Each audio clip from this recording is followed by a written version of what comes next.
بسم اللہ الرحمن الرحیم۔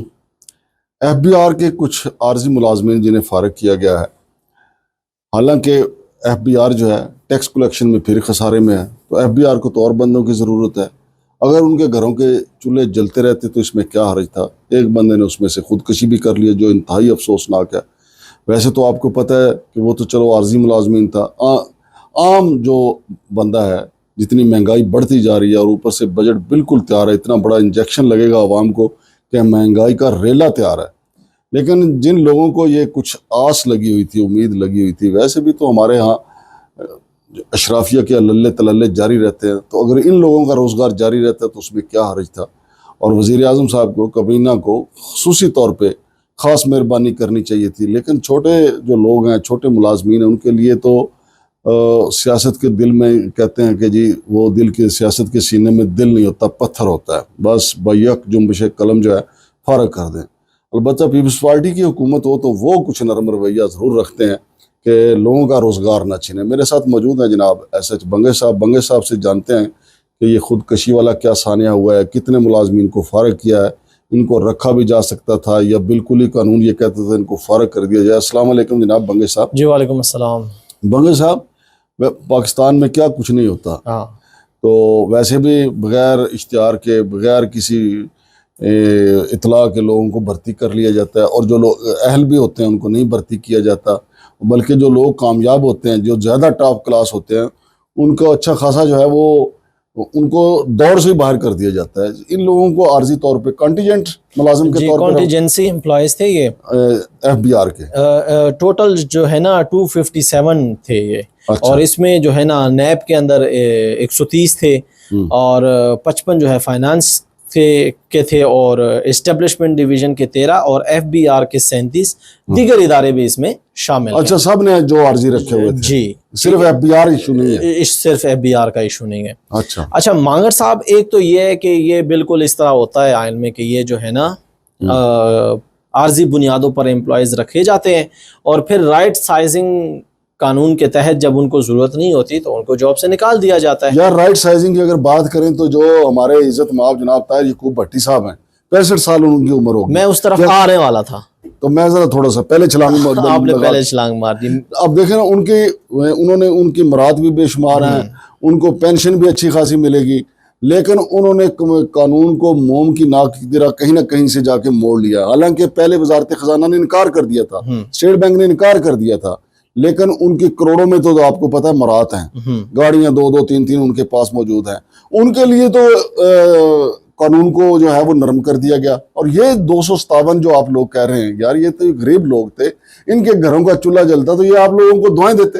اچھا، اس میں دلچسپ بات یہ ہے مانگر صاحب کہ طاہر یعقوب بھٹی کے ساتھ تو کوئی ایگریمنٹ نہیں ہوا تھا نا کہ جب آپ کی مدت ملازمت پوری ہو جائے گی تو ہم آپ کو ایکسٹینشن دیں گے، اس کے باوجود ان کو ملی، اور دیگر اداروں میں بھی ایسا ہوتا ہے۔ لیکن یہاں پر معاملہ یہ ہے کہ 2025 میں مانگر صاحب آل گورنمنٹ امپلائیز گرینڈ الائنس اور گورنمنٹ آف پاکستان کے درمیان ایک معاہدہ ہوا، اور اس معاہدے کے تحت جو امپلائیز تھے جو کہ عارضی تھے، چونکہ ان کی تنخواہیں تو بڑھتی ہی نہیں ہے، ریگولر امپلائیز کی طرح ان کی مراد تو ہوتی نہیں ہے، ان کی تو ایک فکس سیلری ہوتی ہے اور وہ ہمیشہ فکس ہی رہتی ہے۔ آپ 25 سال بھی اگر کسی جو ہے نا سے ملازمت کرواتے ہیں تو اس کی تنخواہ فکس ہی رہتی ہے۔ تو اس میں جو ہے نا ان کے ساتھ گورنمنٹ آف پاکستان نے معاہدہ کیا، اور اس معاہدے کے تحت 150% ان کی سیلریوں میں انکریز ہونا تھا۔ اچھا، پھر اس کے بعد میڈیکل اینڈ ہاؤس رینٹ میں 100% انکریز ہونا تھا۔ یہ گورنمنٹ نے، میں نام بھی بتاتا ہوں کہ اس پہ دستخط کس کے ہیں۔ رینٹ میں جو میڈیکل اینڈ ہاؤس رینٹ ہے اس میں 100%، اور housing and works accommodation, regularisation of contingent employees, یہ جو عارضی ملازمین تھے ان کو جو ہے نا ریگولرائز کیا جانا تھا۔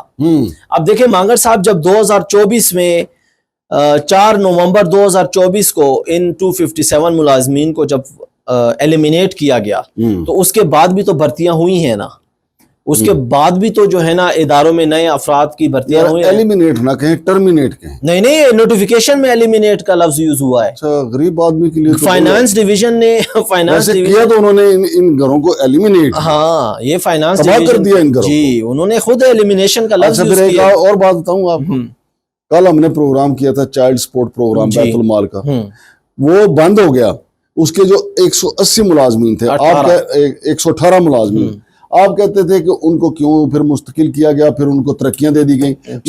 میں نے تو کل بھی کہا کہ چلیں یار ان کے گھر کا چولہا تو جلانا. چائلڈ سپورٹ پروگرام بے شک، حالانکہ وہ صرف سپورٹ پروگرام کے لیے رکھے گئے تھے. اب آپ کو پتہ ہے بیت المال جو ہے وہ 0 پوائنٹ کے اس طرف ہے، I-8 کی طرف، یہ H-8 کے علاقے میں قبرستان کے پاس بیت المال ہے. اب وہاں قانون کوئی اور ہے اور 0 پوائنٹ کے اس طرف کوئی قانون کوئی اور ہے. ایک ہی شہر میں دو قانون. یہ 257 لوگ ہیں، ان کا وارث کوئی نہیں.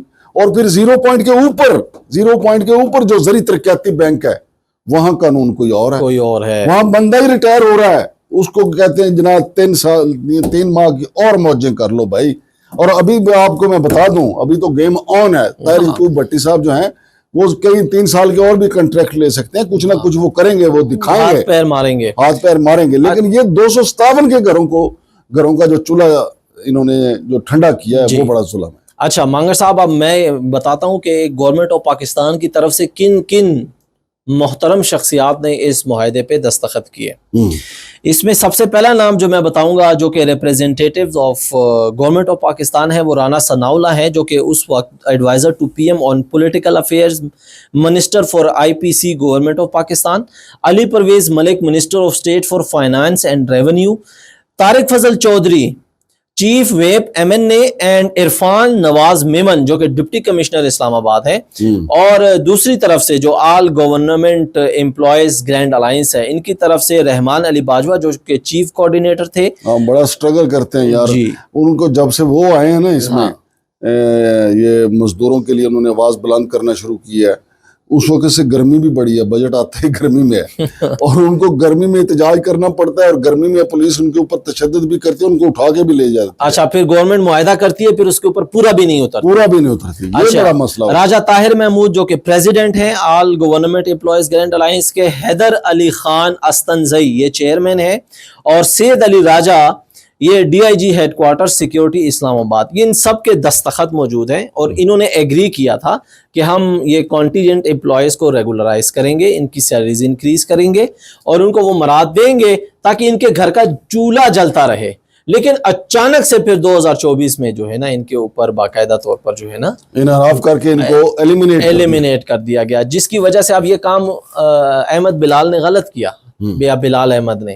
لیکن وہ کس قدر ذہنی کوفت کا شکار تھا، جس نے خودکشی کی. ہاں، اس کو کس قدر تکلیف تھی، اس کے گھر میں کیا حالات تھے کہ وہ سوسائڈ کرنے پر مجبور ہوا. نہیں دیکھیں، ایک تو خودکشی کی جو ہے نا حوصلہ افزائی نہیں کی جا سکتی. اللہ پہ توکل رکھنا چاہیے. چلو دیکھیں، ہمارے بزرگ کہتے ہیں نا، 1 در بند 100 در کھلا ہو جائے. تو بلال صاحب نے جو خودکشی کی، دیکھیں ان کی زندگی ابھی پڑی ہوئی تھی، وہ بچوں کے لیے، اپنے فیملی کے لیے بہت زیادہ سٹرگل کر سکتے تھے. اور ان کو دیکھیں کوئی ایک ہی ادارہ تو نہیں تھا نا جس کے اوپر انہوں نے یہ سمجھا کہ اب بس انت ہو گئی ہے، تو ان کو خودکشی نہیں کرنی چاہیے تھی. لیکن دوسری طرف حکومت کو بھی چاہیے تھا کہ ایسے حالات نہ پیدا کرتی کہ وہ خودکشی کی طرف چلے جاتے. اب باقی لوگ بھی جن کو بے روزگار کر دیا ہے، اللہ تعالیٰ ان کے کوئی روزگار کا اچھا وسیلہ بنائے گا. بہت شکریہ جناب SH بنگے صاحب.